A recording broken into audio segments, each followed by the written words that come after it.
Alright, you guys, Shawn right here from Muscular Development Unleashed, number 6. I missed it. I thought it was 4 last week. It was 5 with Kevin Lavroni. This is Shawn Ray Unleashed, number 6 for Muscular Development. We are on the countdown to the 52nd anniversary of the Joe Weider Mr. Olympia, September 16th and 17th in Las Vegas. And it would not be complete without addressing the defending, reigning champion 5 times, Phil Heath, going for number 6. Now, where does he stand in my analysis of this coming weekend? I would be remiss if I would say that Phil Heath is the automatic champion. Last year, he was tested and pushed to the limits. However, I've got to go with what I know. And what I do know is that somehow, come hell or high water, Phil Heath manages to pull this competition out every year for the past 5 years. And I don't think there's going to be any difference this year. Let me tell you reasons why.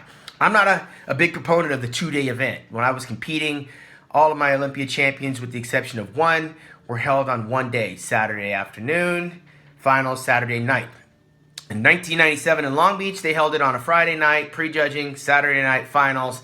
It sucked. We got enough athletes to say that it sucked, and we went back to the format of one night only, for the balance of my career, at least, up until 2001 when I retired. I'm not sure when they went back to the 2-day format. But that 2-day format favors the defending champion in ways that other athletes don't have the advantage of. For example, Dexter Jackson was a first runner-up last year. The problem with Dexter Jackson is he looks phenomenal on Friday and he looks phenomenal on Saturday. Very little changes with Dexter Jackson. He's kind of like myself. You get what you see. It's very consistent. There's not a lot of wow factor, but there's a lot of completeness, a lot of condition, a lot of balance. And you get that on Friday and you get that on Saturday. Phil, on the other hand, is one of those bodybuilders who can morph. If he comes in slightly off on Friday, he can put the nail in the coffin by Saturday, and he wins with the wow factor, the transformation factor, because, again, prejudging constitutes 50% of the judging, and the confirmation and pose down constitutes another 50% of the judging. And so if Phil is off a little bit and slides down slightly in the prejudging on Friday, he dramatically makes a transformation by Saturday and he pulls off the victory. Let's go back. I remember Phil Heath being talked about, I believe it was in 2004, when he won the Junior National Championships. Now, mind you, this is all coming off the cuff. It's my party month. I've been lack of sleep, a couple of drinks, no gym time for me, but I'm going to try to get this right on the timeline. But it was in 2005 that Phil Heath won the USA title. I ran up by happenstance in his apartment when I went to Colorado to set up and organize the Shawn Ray Colorado Pro Championships. And I believe it was in 2005 that I first met Phil after he won the USA Championships. Jay Cutler kind of discovered him and started talking about him. We started hearing the name Phil Heath, Junior National Champion, USA Champion. I was there for that victory. But by 2006, I promoted the first Shawn Ray Colorado Pro Classic. And lo and behold, Phil Heath's first pro show, he would go on to win that $25,000 and set the stage for an illustrious pro career. It took his time, though. He would go on into New York, and he'd win over in New York. He would go to the Arnold Classic and not get the title over there. But then he wound up on the Olympia stage. His first shot at it, I believe it was in 2009, came in 4th place. I know that he was throwing up the night before. I bore witness to that, and he still managed to finish the race and wind up with a 4th place in his first Olympia debut. He would show up a year later, and he would be the first runner-up to Jay Cutler, his friend, mentor, the guy that kind of given him the wind under his sails to pursue this career. And Phil found himself in a first runner-up position on only his 2nd attempt at the Mr. Olympia. A year later, he would take the reigning defending champion, Jay Cutler, out for good and hold on to that title for the next 5 years. Now, going into this 6th one, which is where Dorian Yates left off, Phil Heath obviously is a favorite. He only competes once a year. He won a year ago, and if those of you guys that have been living under a rock, this might be news to you, but Phil, for the past 2 years, was running and managing Gifted Nutrition.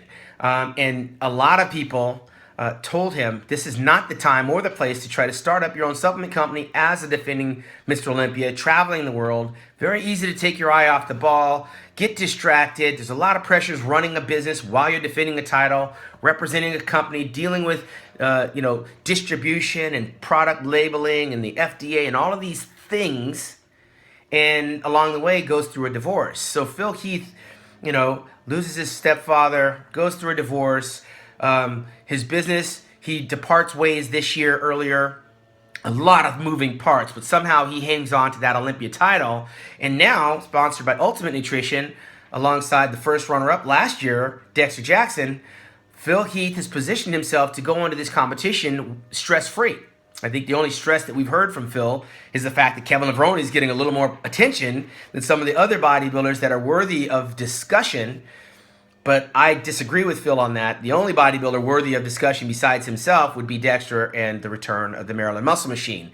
That said, Phil is still the main topic of discussion when we talk about the Mr. Olympia because it's his title to lose.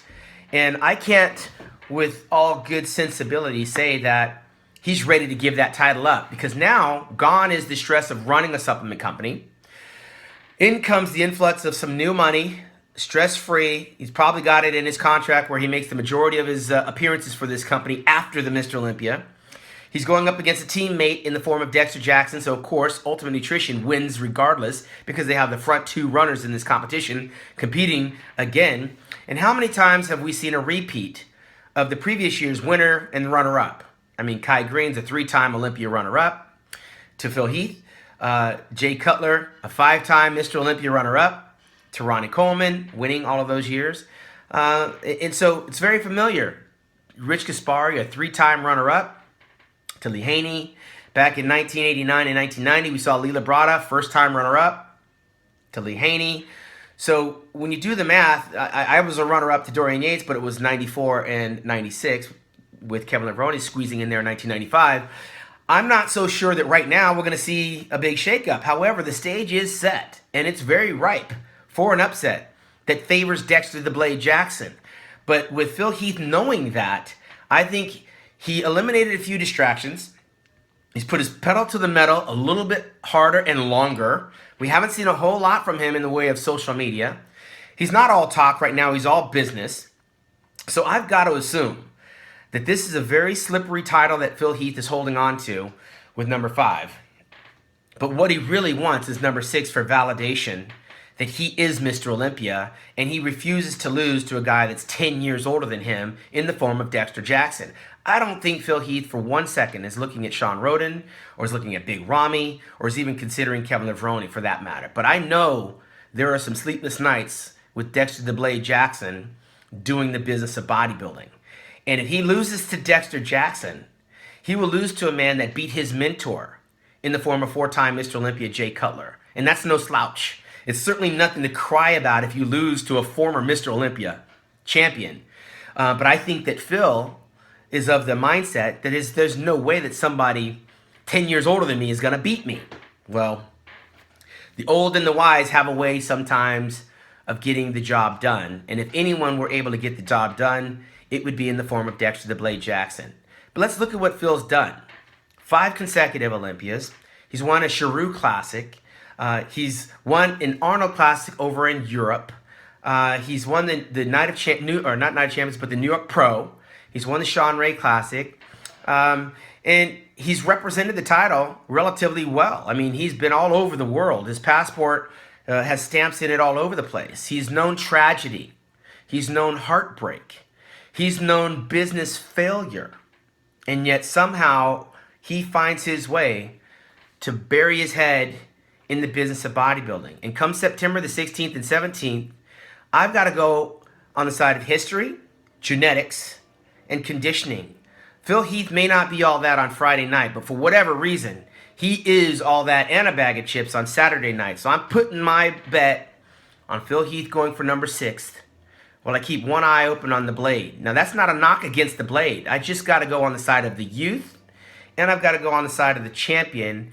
It's very rare that the champion loses ground and gives up that title. We saw Jay Cutler do that some years back, and Phil Heath has never looked back since he took it away from Jay Cutler. We watched Jay Cutler wrestle it away from Ronnie Coleman. We watched Dexter Jackson come in and take it from Jay Cutler. So it's not impossible that Dexter the Blade Jackson could wind up Mr. Olympia, and I'd be the first one on my feet. However, I am still of the opinion that Phil Heath genetically is superior than Dexter Jackson, especially when you get into the calves, especially when you get into the hamstrings, and he just gets a thinness to his skin that is superior to the Blade when he's in shape. So we're a week and a half out, and the contest is coming, and right now I'm going with Phil Heath for number 6, and I don't think that is a shady bet at all. Phil Heath, 6-time Mr. Olympia, this September. For MuscularDevelopment.com, Shawn Ray Unleashed, I'm out.